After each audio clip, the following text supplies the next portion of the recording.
No dia 1º de junho de 2016, aconteceu a inauguração do túnel de San Gotardo, o maior túnel ferroviário do mundo. São 57 quilômetros cortando os Alpes suíços. A inauguração foi um evento de grande porte, transmitida por vários canais de televisão de todo o mundo. A cerimônia teve uma apresentação artística, como a das aberturas de Copas do Mundo ou de Olimpíadas. A encenação, intitulada Sacre do Gotardo, foi carregada de elementos do ocultismo, além de trazer mensagens de uma nova ordem mundial. Muitas autoridades e a ANAT Econômica Europeia participaram dessa solenidade. Dentre as personalidades presentes estavam o presidente da Suíça, Johann Schneider, a chanceler da Alemanha, Angela Merkel, o presidente da França, François Hollande, e o primeiro-ministro da Itália, Matteo Renzi. A inauguração do túnel teve ainda uma celebração ecumênica e recebeu a bênção sacerdotal de um rabino do judaísmo, de um imã do islamismo, de um padre da Igreja Católica e de uma pastora luterana. Vamos analisar alguns elementos dessa celebração bizarra, que muitos analistas chamaram de inauguração da nova ordem mundial. Na primeira parte, em ambiente fechado, a humanidade é representada por uma marcha de zumbis, pronta para receber ordens. Surge então um anjo na forma de bebê. Aparentemente, este representa Lúcifer. O anjo caído já começa a apresentar semelhanças com Baphomet, que é um dos principais símbolos de Satanás em algumas linhas de culto pagão. Observe, dentre as personalidades presentes, esse sujeito, portando um cetro e vestido com traje de algum tipo de organização ou irmandade. Ele traz um broche com a figura de um bode que deve representar também Baphomet. A cerimônia macabra evolui para a aparição de um homem-bode, representando um demônio-chefe. Esse demônio exerce autoridade e liderança sobre outros demônios que são liberados pelo mundo, representado aqui pela ferrovia. Por essa ferrovia, passam vários períodos da humanidade, revivendo alguns tipos de sociedades secretas e rituais pagãos dos celtas, da Grécia Antiga, do hinduísmo e principalmente do Egito Antigo. Observe ao fundo a figura do Sol, representando um dos principais objetos de adoração das culturas antigas. Sob a ordem do chefe, os demônios se lançam para cumprir sua missão na Terra. Aqui, vemos a representação de antigas sacerdotisas e místicos adoradores, todos sendo conduzidos pelo homem-bode. As sacerdotisas estão levando um cordeiro, como algo a ser oferecido em sacrifício.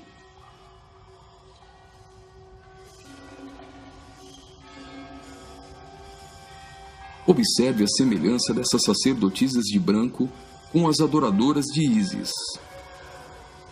E nesta exaltação de muitas formas de adoração pagã, não poderia faltar a coroação da Rainha dos Céus.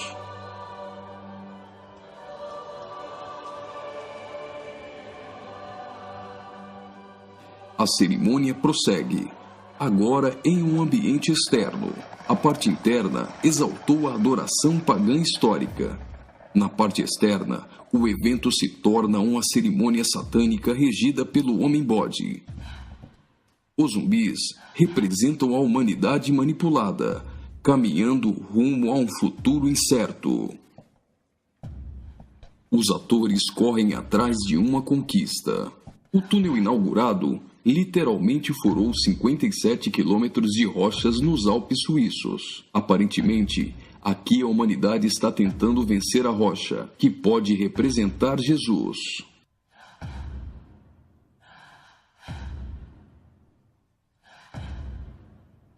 Por várias vezes, eles investem desorganizadamente contra a rocha, mas todas as tentativas são frustradas. Até o momento em que eles se unem e conseguem um importante progresso. Lembre-se que o espírito de Nimrod era unir o homem para vencer a Deus, e que este túnel é o símbolo de integração entre os povos. Observe que eles conseguem a abertura de um portal. A representação desse portal lembra o CERN. O CERN é a Organização Europeia para a Pesquisa Nuclear. Está localizado na região de Genebra, na fronteira franco-suíça, a pouco mais de 200 quilômetros do túnel de Saint-Gotardo. No CERN, encontra-se o LHC, o maior acelerador de partículas atômicas do mundo e maior máquina que o homem já construiu. Ele tem 27 quilômetros de circunferência e está a 100 metros abaixo da superfície. O CERN está em busca da antimatéria e tentando recriar o Big Bang. Mas o CERN também tem um propósito esotérico ocultista nem tanto oculto. Segundo a própria comunidade científica, o CERN pretende acessar outras dimensões e se conectar com forças desconhecidas. O respeitadíssimo físico Stephen Hawking advertiu que os experimentos do CERN podem representar graves perigos a nosso planeta.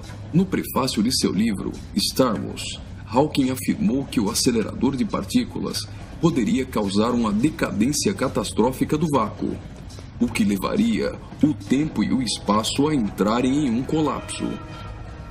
Isso poderia destruir não somente o planeta Terra, mas também o sistema solar e todo o universo.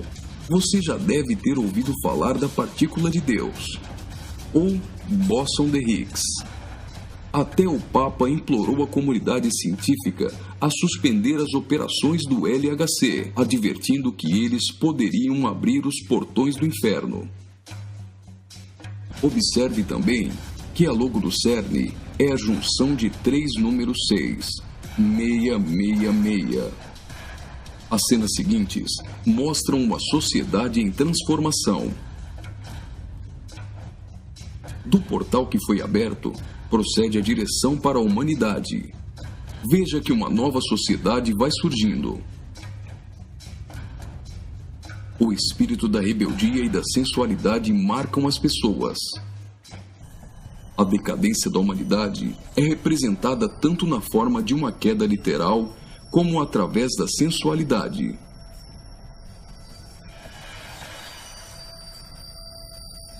Do portal surge um corpo nu, e logo as pessoas ficam endemoniadas.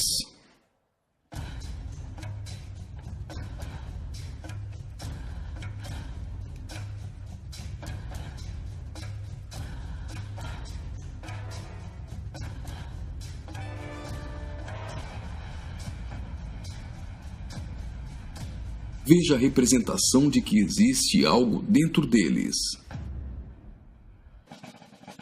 Trabalhadores do túnel aparentemente são representados aqui, mas observe que a verdadeira representação é o deus Shiva, da trindade hinduísta. Shiva é o deus da destruição. Ele destrói para dar lugar a algo novo. A dança de Shiva é considerada a manifestação física do ritmo cósmico. Observe que na entrada do principal laboratório do CERN existe uma imagem de Shiva. A dança destruidora de Shiva é associada à aceleração ou à dança das partículas. A cena seguinte lembra os operários mortos na construção do túnel, mas na verdade representa o sacrifício humano.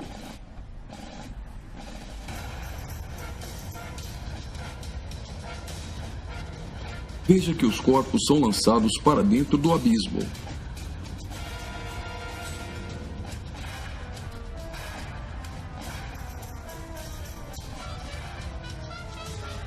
Preste atenção. Do fundo do abismo, as mãos vêm receber o sacrifício.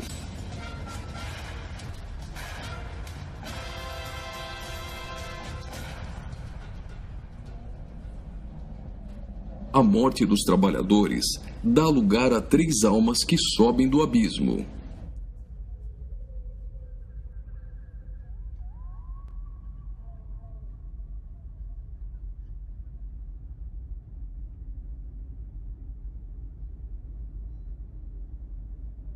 surge então um enorme olho que tudo vê, ou o Olho de Horus, um importante símbolo usado pelos Illuminati.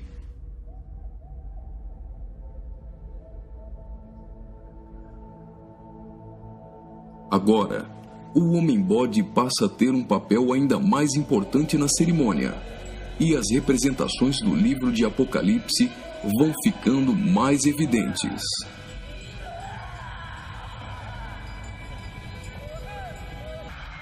Veja como os demônios se parecem muito com o orixá Omolu. Do portal surge uma figura de um homem, misturada com a de um bode e 3 escaravelhos egípcios. O escaravelho simboliza o deus Khepri, o deus do sol nascente.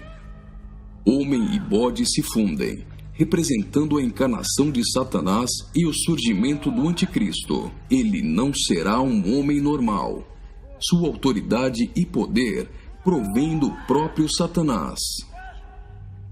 Uma personagem, aparentemente representando a deusa Ísis, surge para ungir o homem-bode, que é a própria besta. Como a cerimônia de coroação de um rei, a besta é ungida governante sobre todo o mundo. Observe novamente que os demônios lembram muito o orixá Omolu. Após receber o manto do espírito feminino de Ísis, a besta manifesta atitudes homossexuais. Ungido governante do mundo, a besta demonstra sua fúria contra todos e agita seus demônios.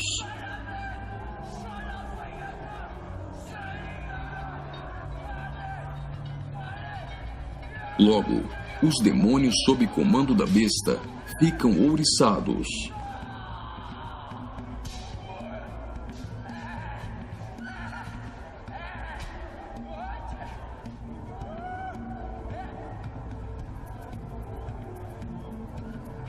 Assim como está escrito em Apocalipse, a besta passa a ser adorada pelos homens e pelos demônios.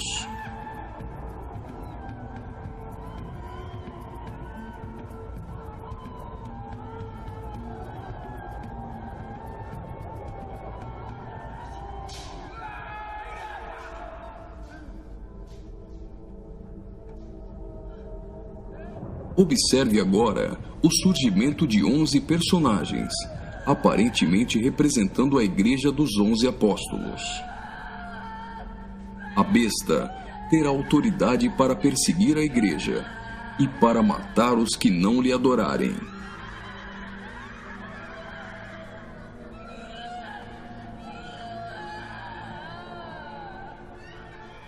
Observe que no telão a besta tem várias cabeças. Logo, a besta parece ter sido ferida na cabeça. Leva as mãos à cabeça e vai caindo. Segue-se então uma cerimônia fúnebre, com um antigo canto germânico do ocultismo. Veja essas pessoas carregando árvores secas invertidas. Observe que as raízes estão para cima. Assim como a cruz invertida é um símbolo do satanismo, tudo que se apresenta invertido representa o contrário. A imagem do telão é a árvore da morte, que é o contrário da árvore da vida.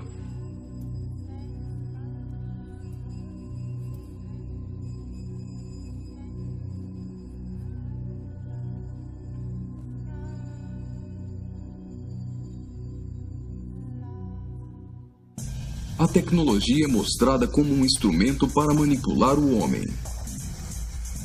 O avanço da ciência nos últimos dias foi profetizado por Daniel.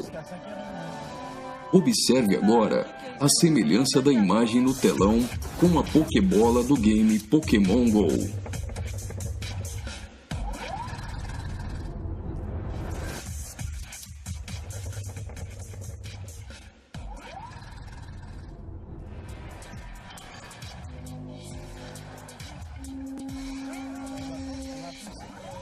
Enquanto na parte inferior da tela aparece uma segunda besta caminhando em direção à primeira, ao fundo surge a figura da grande meretriz.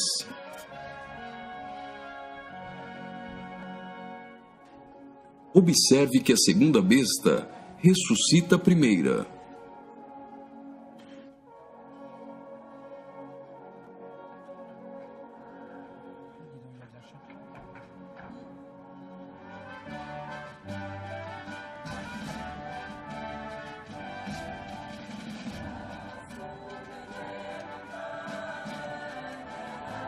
Note que os símbolos maçônicos estão presentes em várias partes da celebração.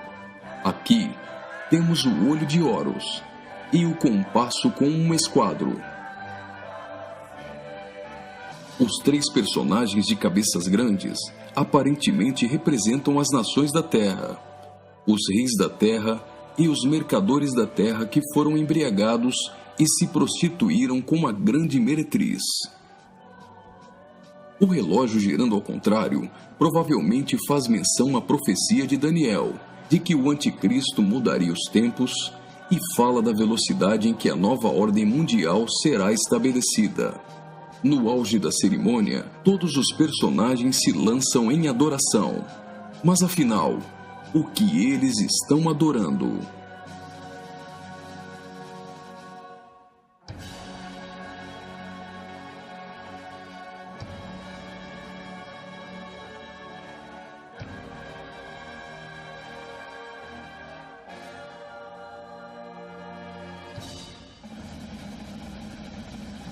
Então, o trem sai do túnel.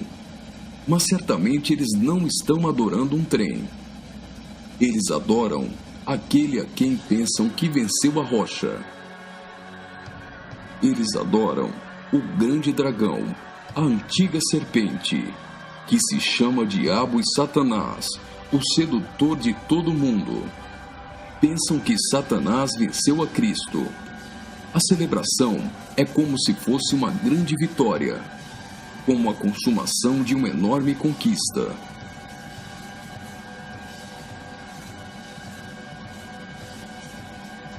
Observe mais uma vez no telão.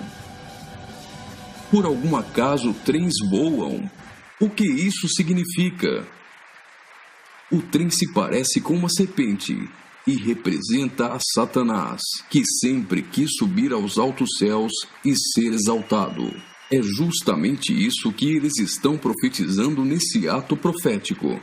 Faria muito sentido se isso fosse um encontro de bruxos e satanistas, mas numa inauguração de uma grande obra pública, com a participação dos principais signatários da Europa, realmente não faz sentido algum. Só que eles se esqueceram de ler todo o livro de Apocalipse. E vi a besta e os reis da terra com seus exércitos, congregados para pelejarem contra aquele que estava montado num cavalo e contra seu exército.